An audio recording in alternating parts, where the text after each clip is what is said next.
Class 7-এর প্রিয় ছাত্রছাত্রী বন্ধুরা, আজকে আমরা একটা নতুন চ্যাপ্টার শুরু করব।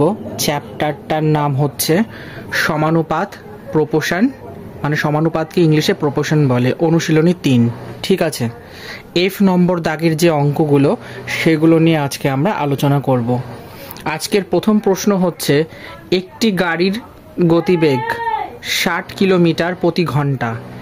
এই বেগে চললে 150 কিলোমিটার পথ যেতে গাড়িটির কত সময় লাগবে? আমরা কি জানি একটা সূত্র, সেটা হচ্ছে সময় ইকুয়াল টু দূরত্ব বাই গতি। ঠিক, তাহলে আমাদের দূরত্ব কত বলে দেওয়া ছিল? 150 কিলোমিটার। আর সময়টা কত? সময়টা বলছে 60 কিলোমিটার প্রতি ঘন্টা। ঠিক আছে, এটাকে যখন তোমরা ক্যালকুলেশন করবে দেখবে 2.5 হচ্ছে এটা ঘন্টা। এবার আমরা এটা খুব ভালো মতন জানি যে গাড়িটির সময় লাগবে 2 মানে হচ্ছে 2 ঘন্টা, আর মানে পয়েন্টের পর যেটা থাকে সেটা আমরা মানে আলাদা সেপারেট করে লিখতে পারি, অর্থাৎ 50 মিনিট। মানে 2 ঘন্টা 50 মিনিট হচ্ছে গাড়িটির সময় লাগবে। ঠিক আছে বন্ধুরা, দেখে নেব 2 নম্বর প্রশ্নটির সমাধান। 2 নম্বরে কি বলেছে? দুটি সংখ্যার গড় সংখ্যা দুটির মধ্য সমানুপাতির সমান হলে সংখ্যা দুটির অনুপাত কত? ধরে নিচ্ছি সংখ্যা দুটি এ আর বি। ঠিক, গড় সংখ্যা দুটি অনুপাতের সমান হলে, মানে গড় যেটা আছে সেটা সংখ্যা দুটোর অনুপাতের সমান হলে, তাহলে এ আর বি এর গড় মানে a plus B by 2 equal to অনুপাতের সমান মানে a বাই বি। এবার এটাকে যখন তোমরা বজ্র গুণন করবে তাহলে দেখবে b into a plus B equal to 2a। ঠিক আছে, তাহলে এটাকে যদি মানে ধারাবাহিক গুণ করো তাহলে A B plus B square equal to 2a। তাহলে a ইন্টু, যদি আমি এখান থেকে কমন নিই, ঠিক আছে, আর এইটাকে মানে একটু কি করছি, এদিক ওদিক করছি, মানে বলতে গেলে বাঁ দিকে যেটা রয়েছে সেটা ডান দিকে, মানে ডান দিকে যেটা আছে সেটা বাঁ দিকে এসে বিয়োগ হবে, আর বাঁ দিকে যেটা আছে সেটা ডান দিকে গিয়ে বিয়োগ হবে। অর্থাৎ এখানে প্লাস 2a ছিল তাই মাইনাস 2a, মানে যেরকম নর্মাল তোমরা সমাধান করতে শিখেছো সেরকমভাবে এটা করা হয়েছে। তার মানে a কমন নিলে কি হচ্ছে, b minus 2 equal to minus B square. এইবার ধরে নাও যদি a ইকুয়াল টু b হয়, ঠিক আছে, তাহলে এটা কি হয়? a ইকুয়াল টু যদি b হয় তাহলে এটা কি হচ্ছে, a এবং b এর অনুপাত হবে 1:1। কারণ এখানে বি ইকুয়াল টু এ ধরো কিংবা এ ইকুয়াল টু বি ধরো, মানে এই যে সম্পর্কটা দেখতে পাচ্ছ এর মধ্যে যে কোনো একটাকে ধরে যদি বসাও দেখবে মানে কি হচ্ছে, বাম পাশে এ আর ডান পাশে বি হচ্ছে। এবার এ বাই বি যদি করা হয় তাহলে 1/1 হচ্ছে, আর সেটাকে অনুপাতে লিখলে কি হচ্ছে, a is to B equal to 1:1। এটাই হচ্ছে আমাদের সঠিক উত্তর। ঠিক আছে বন্ধুরা, দেখে নেব 3 নম্বর প্রশ্নটির সমাধান। একটি কাজ করতে 40 জন শ্রমিকের 28 দিন সময় লাগলে ওই কাজটি 16 জন শ্রমিক কত দিনে শেষ করতে পারবে? ধরে নিচ্ছি 40 জন শ্রমিক 28 দিনে কাজটি শেষ করতে পারে, এটা ধরে নিচ্ছি আমরা, মানে এটা প্রদত্ত আর কি দেওয়া আছে। তাহলে 16 জন শ্রমিক কাজটি শেষ করবে, 40 গুণিত 28 বাই 16, এটাকে ক্যালকুলেশন করলে কত হচ্ছে, 70 দিন। তাহলে এটাই হচ্ছে আমাদের সঠিক উত্তর। দেখে নেব 4 নম্বর প্রশ্নটির সমাধান। বলছে বইয়ের মূল্য 3:5 অনুপাতের হারে বৃদ্ধি পেল। যে বইটি কিনতে পূর্বে 180 টাকা লাগতো সেই বইটির বর্তমান দাম কত? পূর্বের দাম ছিল 180 টাকা এবং মূল্য বৃদ্ধির অনুপাত হচ্ছে 3:5। তাহলে বর্তমান দাম কত হচ্ছে, 5/3। ঠিক আছে, মানে অনুপাত ছিল। এবার এখানটাতে বলা হয়েছে যে পূর্বের দাম ছিল 180 টাকা এবং মূল্য বৃদ্ধির অনুপাত। ঠিক আছে, তাহলে পূর্বের দামটা কত, মানে আগে আর পরে। ঠিক আছে, তাহলে এটাকে 5/3 ইন্টু 180 করছি। এটাকে যখন আমরা ক্যালকুলেশন করছি তখন কত পাচ্ছি, তখন পাচ্ছি আমরা 300 টাকা। তার মানে বইটির বর্তমান দাম 300 টাকা ছিল। ঠিক আছে, তারপরে তোমাদের যদি বুঝতে কোনো জায়গায় অসুবিধা বা ডাউট হয় তাহলে তোমরা কিন্তু আমাকে জানাতে পারো। বলছে বইয়ের মূল্য 3:5 অনুপাতের হারে বৃদ্ধি পাচ্ছে। ঠিক আছে, সেই জন্য এবার বৃদ্ধি যেহেতু বলেছে সেই জন্য এটাকে 5/3 করা হয়েছে। ঠিক আছে, এবার দেখে নেব 5 নম্বর প্রশ্নটির সমাধান। বলছে প্রতি কেজি দার্জিলিং চা ও আসাম চায়ের দামের অনুপাত 8:5। 900 টাকায় যদি 2.5 কেজি আসাম চা পাওয়া গেলে তাহলে 2.5 কেজি দার্জিলিং চায়ের দাম কত, এটা প্রশ্ন করেছে। তাহলে প্রথমে আমরা এটাকে ঐকিক নিয়মে বার করছি। 2.5 কেজি আসাম চায়ের দাম যদি 900 টাকা হয়, এই জায়গাটা একটু ক্যালকুলেশন করতে হবে, কারণ এখানে ভুল করে বন্ধুরা কোশ্চেনটা একটু দেখে নিচ্ছি, কারণ আমার মনে হচ্ছে একটা শূন্য বেশি লেখা হয়েছে। তাও দেখে নিই, তাহলে কোনো অসুবিধা হবে না। হ্যাঁ, 900 টাকা, এখানে একটা শূন্য বেশি লেখা হয়েছে, এটা হবে না। তার মানে 2.5 কেজি আসাম চায়ের দাম 900 টাকা হলে 1 কেজি আসাম চায়ের দাম কমবে না বাড়বে? ডেফিনেটলি কম হবে। তখন কি হচ্ছে দেখো বন্ধুরা, যখন এটাকে তোমরা নর্মাল সিম্পলিফাই করবে দেখবে এটা হচ্ছে মানে 3600 টাকা পার কেজি।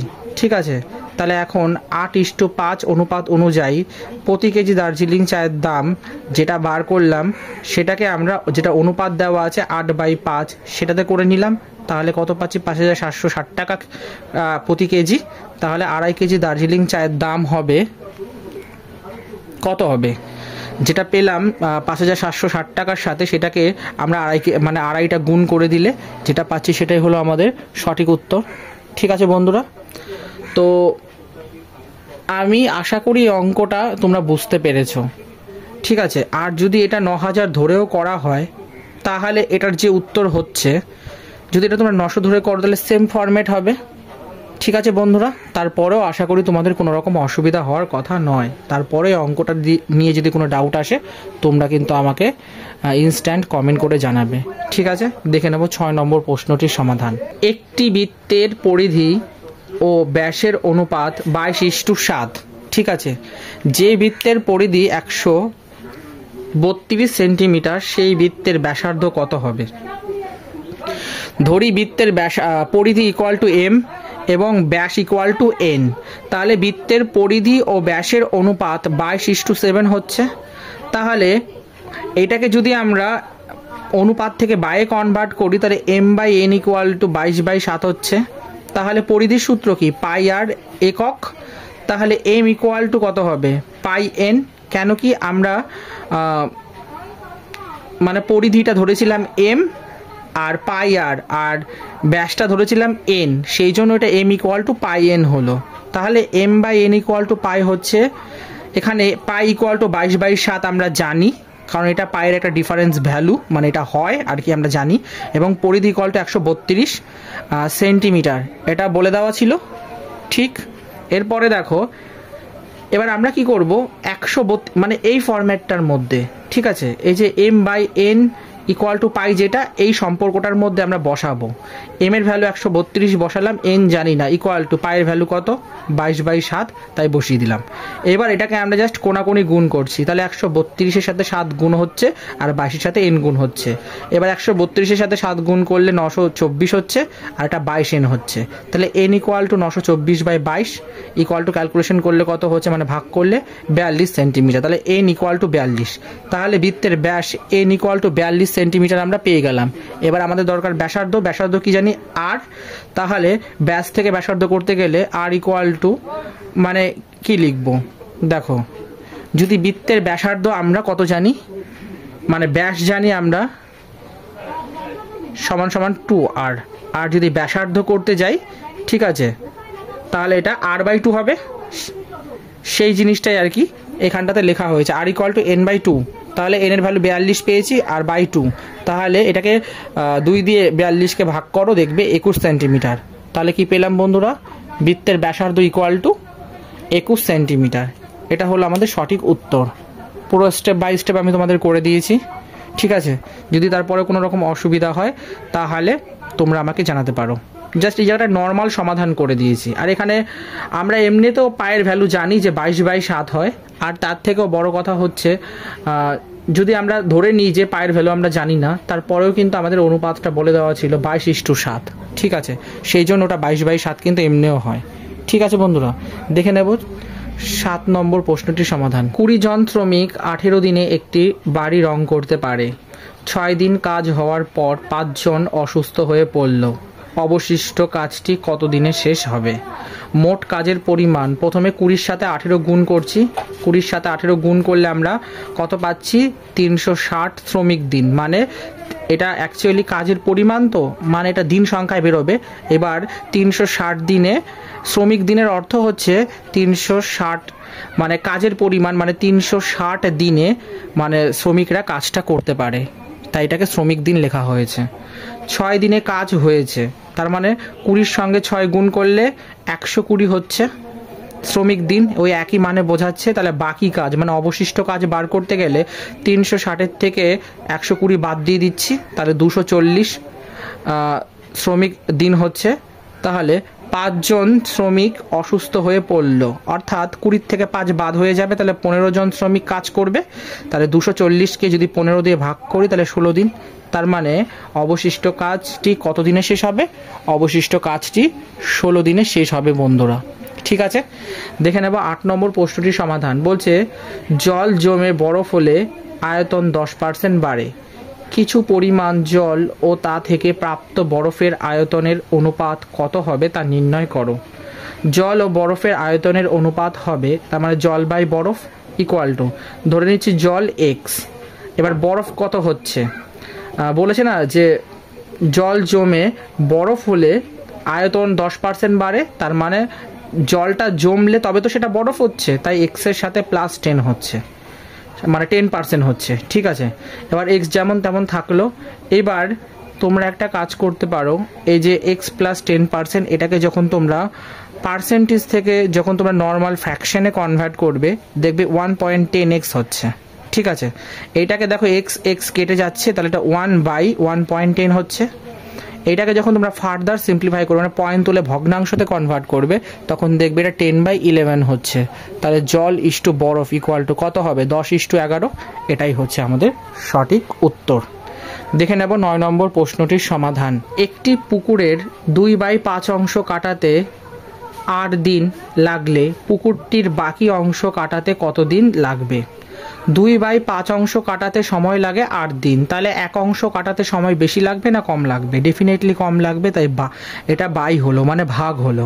এটাকে যখন সিম্পলিফাই করছি আমরা পাচ্ছি 20 দিন। ঠিক আছে, তাহলে বাকি অংশ মানে অবশিষ্ট অংশ বার করতে গেলে টোটাল অংশ যদি 1 হয়, তার থেকে সম্পূর্ণ অংশ যদি 1 হয়, তার থেকে যদি আমরা 2/5টা বাদ দিয়ে দিই তাহলে 3/5 অংশ হচ্ছে।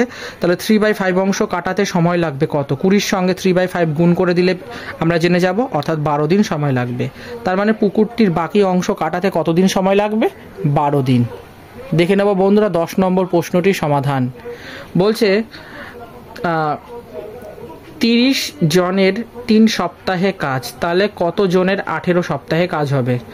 30 জনের 3 সপ্তাহের কাজ হচ্ছে, 30 এর সাথে 3 গুণ করলে 90 জন সপ্তাহ হচ্ছে। তাহলে 18 সপ্তাহে এই কাজ করতে পারবে, তার মানে 90কে যদি 18 দিয়ে ভাগ করে তাহলে 5 জন। ব্যাস, এটাই তো উত্তর। যেমন প্রশ্ন তেমন সমাধান, মানে কোশ্চেনটা খুব ছোট ছিল, এগুলো 1 মার্কসে দিয়ে থাকে। ঠিক আছে বন্ধুরা, মানে প্রথমে 30-এর সাথে 3 গুণ করে যেটা পেলে সেটা হলো টোটালটা হয়ে গেল, মানে 90 জন সপ্তাহ। তাহলে যখন 90 জনটা পেলাম, সেটাকে যখন আমরা সপ্তাহটা পেলাম, সেটাকে যখন আমরা 18 দিয়ে ভাগ করব, তাহলে জেনে যাব যে 18 সপ্তাহে মানে কতজন 18 সপ্তাহে করবে। তাহলে 5 জন ওই কাজটাকে 18 সপ্তাহে শেষ করতে পারবে। ঠিক আছে বন্ধুরা, দেখে নেব 11 নম্বর প্রশ্নটির সমাধান। অনিকেত ঘন্টায় 9 কিলোমিটার বেগে চলে, 12 সেকেন্ডে একটি সেতু অতিক্রম করে, ওই সেতুটির দৈর্ঘ্য কত? অনিকেতের গতি ছিল 90 কিলোমিটার প্রতি ঘন্টা। তাহলে 90 কিলোমিটার প্রতি ঘন্টাকে যখন আমরা কিলোমিটার ছিল, এটাকে মিটার প্রতি সেকেন্ড, মানে এখানে কিলোমিটার প্রতি ঘন্টা ছিল, আমাদের কাজ হচ্ছে এটাকে মিটার প্রতি সেকেন্ডে কনভার্ট করা। তাই সেই জন্য আমরা 90 গুণিত কিলোমিটারকে মিটারে কনভার্ট করলে দেখো 1000 হচ্ছে বাই, আর এটা কত ছিল? ঘন্টা প্রতি সেকেন্ড, এখানে কিলোমিটার প্রতি ঘন্টা ছিল, এটাকে মিটার প্রতি সেকেন্ডে করতে গেলে আমরা কি করছি, প্রথমে তো 60 ছিল, সেটার সাথে আমরা আরও 60 করছি, তাহলে ঘন্টাটা সেকেন্ডে কনভার্ট হয়ে যাচ্ছে। এখন তাহলে এটা কত হচ্ছে ক্যালকুলেশন করলে, 25 মিটার প্রতি সেকেন্ড হচ্ছে। এবার এখন 12 সেকেন্ডে অতিক্রান্ত দূরত্ব 25-এর সঙ্গে 12 গুণ করলে 300 মিটার হচ্ছে, তাহলে সেতুটির দৈর্ঘ্য কত ছিল, 300 মিটার। এটাই হলো আমাদের সঠিক উত্তর। দেখে নেব 12 নম্বর প্রশ্নটির সমাধান। একটি খরগোশ প্রতি পদক্ষেপে 50 সেন্টিমিটার পথ যায়।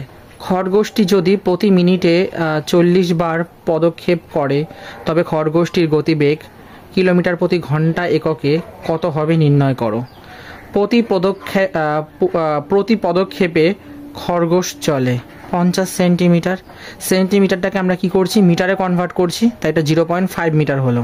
প্রতি মিনিটে পদক্ষেপ করে 40 বার, তাহলে প্রতি মিনিটে অতিক্রান্ত পথ কত হচ্ছে, 40-এর সাথে যদি আমরা 0.5টা গুণ করি তাহলে পাচ্ছি 20 মিটার। তাহলে প্রতি ঘন্টায় অতিক্রান্ত পথ 20-র সাথে যখন আমরা 60 গুণ করছি তখন পাচ্ছি 1200 মিটার। এবার মিটারটাকে যখন আমরা কিলোমিটারে কনভার্ট করছি তখন কত পাচ্ছি, 1.2 মিটার। তার মানে খরগোশের গতিবেগ হচ্ছে 1.2 কিলোমিটার প্রতি ঘন্টা। ঠিক আছে বন্ধুরা, দেখে নেব 13 নম্বর প্রশ্নটির সমাধান।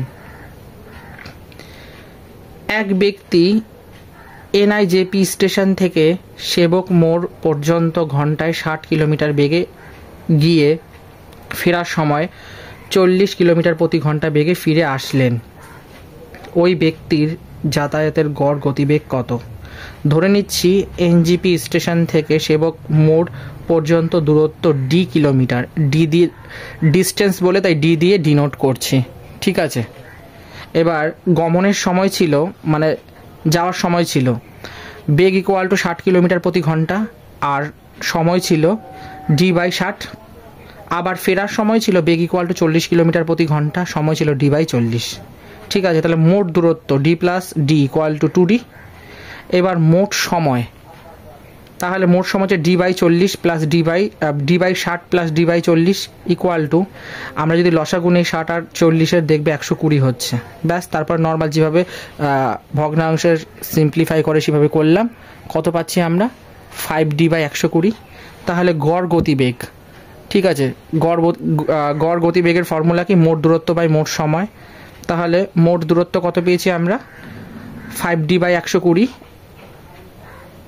না, মোট দূরত্ব যেটা ছিল সেটা হচ্ছে আমাদের 2d, তাই 2d লিখলাম।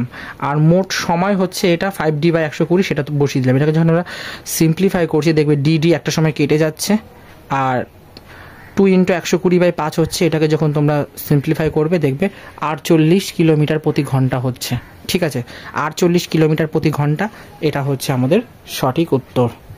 দেখে নেব 14 নম্বর প্রশ্নটির সমাধান। একটি বন্যাত্রাণ শিবিরে 4000 জনের 190 দিনের খাবার মজুত আছে।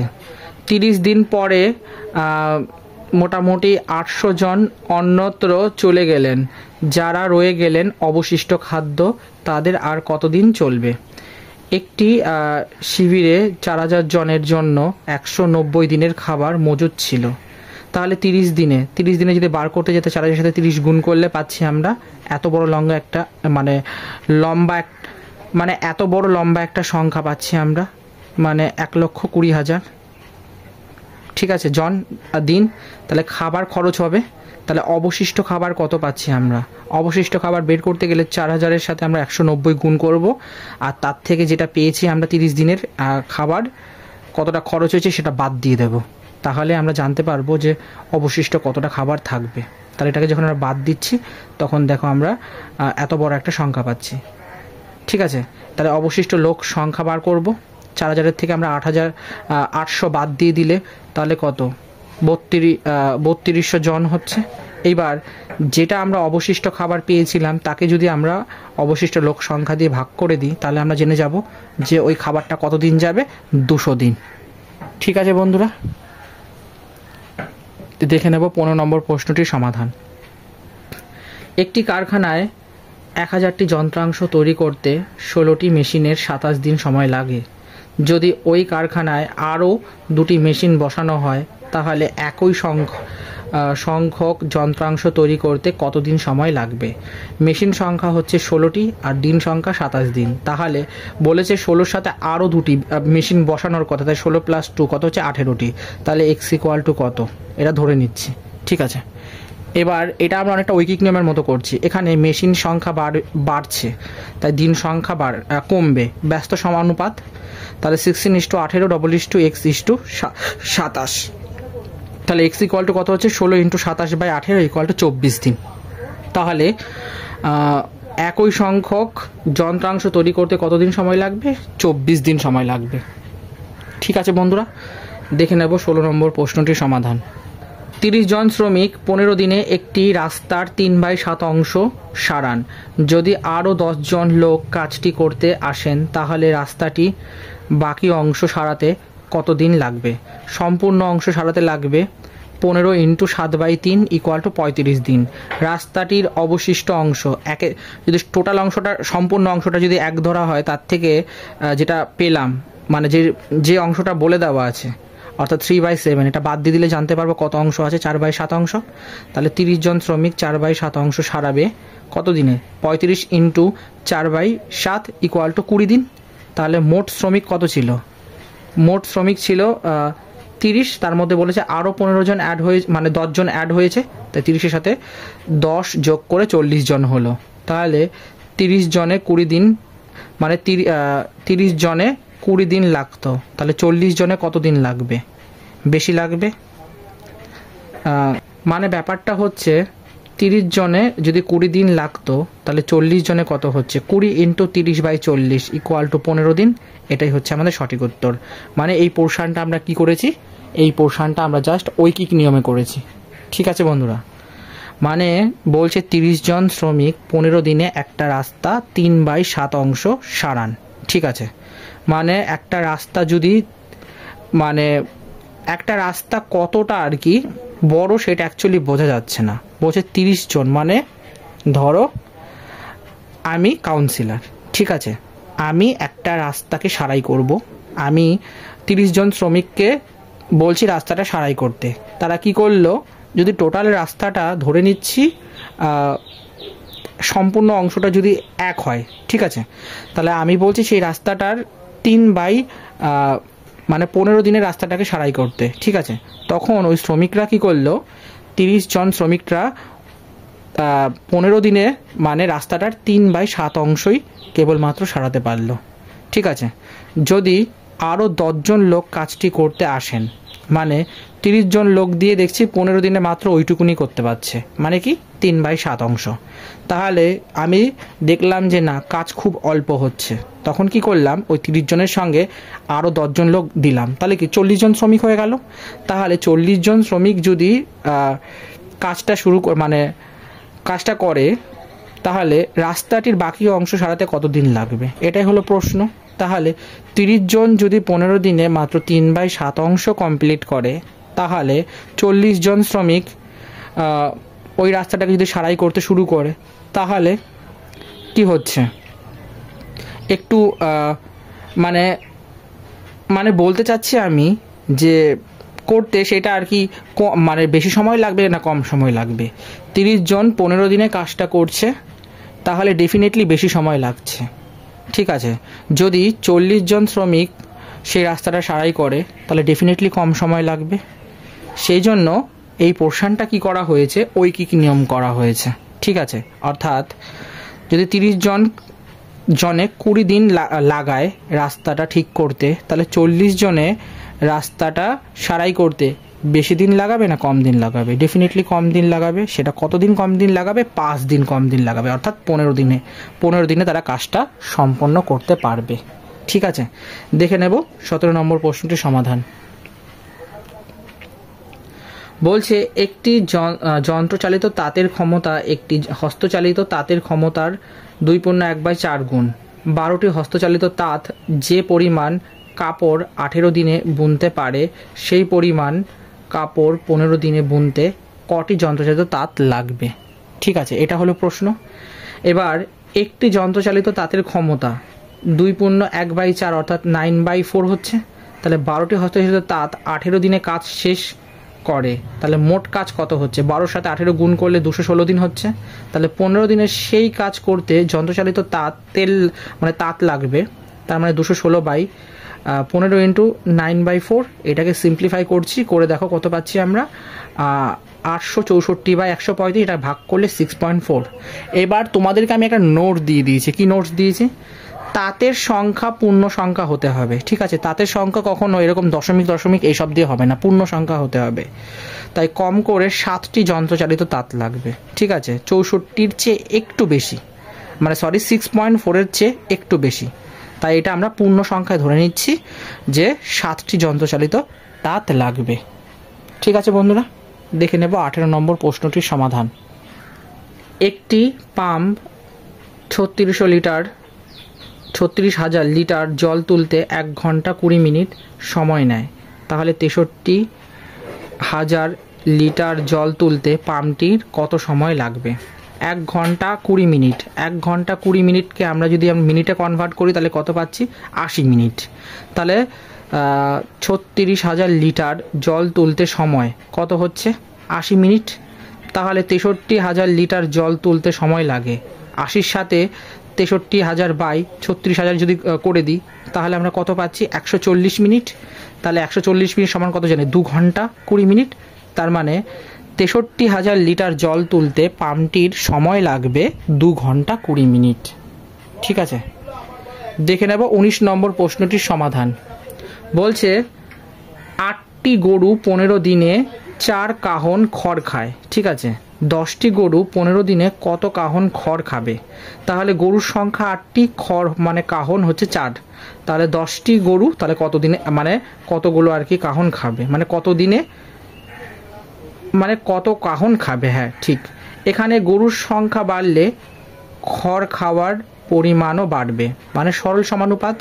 তাহলে ধরি 10টি গরু 15 দিনে খাবে x কাহন, তাহলে 8:10 ইকুয়াল টু 4:x হবে। তাহলে x ইকুয়াল টু 10 গুণিত 4/8 ইকুয়াল টু 5 কাহন খড় খাবে। তাহলে 8টি গরু 15 দিনে যদি 4 কাহন খড় খায় তাহলে 10টি গরু 15 দিনে কত কাহন খড় খাবে? 5 কাহন খড় খাবে, ঠিক আছে বন্ধুরা? তাহলে এই ছিল কি বলবো সমানুপাত চ্যাপ্টারের কিছু অঙ্ক। আর এমনিতেও ক্লাসটা বড় হয়ে যাচ্ছে বন্ধুরা, ঠিক আছে? তাই আর মানে কি বলবো, যেহেতু ক্লাসটা বড় হয়ে যাচ্ছে সেই জন্য আজকের এই ক্লাসে আমি 19 দাগ পর্যন্ত সমাপ্ত করছি, ঠিক আছে? এরপর এই অঙ্কগুলো কমপ্লিট করার জন্য মানে অনুশীলনীর দাগ নম্বরটা কমপ্লিট করার জন্য এখনো পর্যন্ত 2টো অঙ্ক বাকি আছে, মানে 20 নম্বর আর এই চ্যালেঞ্জারের অঙ্কটা, ঠিক আছে? তো আমি এই F নম্বরের দাগটাকে মানে কি বলবো, যেহেতু F নম্বরের দাগে যেহেতু আমি 1 থেকে 19 পর্যন্ত অঙ্ক সলভ করে দিয়েছি, ঠিক আছে? এবার যেই 2টো অঙ্ক বাকি থাকলো আমরা পার্ট 2-তে এই যে দেখতে পাচ্ছ না সি দাগের সত্য মিথ্যা যাচাই করো, এই 5টা অঙ্কের সাথে আমি এই 2টো অঙ্ক মার্চ করে দেব, মানে অ্যাড করে দেব, দিয়ে আমরা পার্ট 2-তে মোটামুটি এই F দাগটা কমপ্লিট করব, ঠিক আছে? তাহলে বন্ধুরা আজকের এই ক্লাসটা যদি ভালো লাগে তাহলে অতি অবশ্যই তোমরা একটা লাইক দিয়ে দিও। আর এরকম প্রভাতী গণিত বইয়ের অনুশীলনীগুলোর প্রতিনিয়ত সমাধান পেতে চ্যানেলটাকে সাবস্ক্রাইব করে পাশে থাকো এবং সাপোর্ট করো। আর তোমাদের যদি কোনো জায়গায় বুঝতে অসুবিধা হয় তাহলে তোমরা কিন্তু অতি অবশ্যই আমায় কমেন্টে জানাতে পারো, ঠিক আছে বন্ধুরা? তো এই চ্যাপ্টারটা আমরা শুরু করে দিলাম, যাই হোক। তো পার্ট 2-তে আমরা এই সি দাগের সাথে এই 20 নম্বর আর এই চ্যালেঞ্জারের অঙ্কটা কমপ্লিট করব। তাই ক্লাস 7-এর সকল ছাত্রছাত্রীদের কাছে রিকোয়েস্ট রইল তারা অতি অবশ্যই যেন সেই ক্লাসটা দেখে। আর আমি এতদিন পর্যন্ত যতগুলো অঙ্ক করিয়েছি সেগুলো তোমরা অতি অবশ্যই প্র্যাকটিস করো, ফেয়ার করো। কোনো রকম ডাউট আসলে তোমরা কিন্তু অতি অবশ্যই আমাকে জানাতে পারো। আমি চেষ্টা করব যতটা সহজ পদ্ধতি, যতটা সহজ সরল ভাষায় তোমাদের জন্য অঙ্কগুলো রিপ্রেজেন্ট করা যায় এবং পরীক্ষায় যাতে তোমরা পুরো নাম্বার পেয়ে যাও আমি সেই চেষ্টাই সবসময় করছি। ঠিক আছে বন্ধুরা, তাহলে তোমরা সকলে ভালো থেকো, সুস্থ থেকো, আর ক্লাসগুলোকে নিয়মিত ফলো করো, দেখো। ঠিক আছে বন্ধুরা, তাহলে আজকের মতো আমি এখানেই বিদায় নিচ্ছি। সবাই ভালো থেকো, চলো টাটা।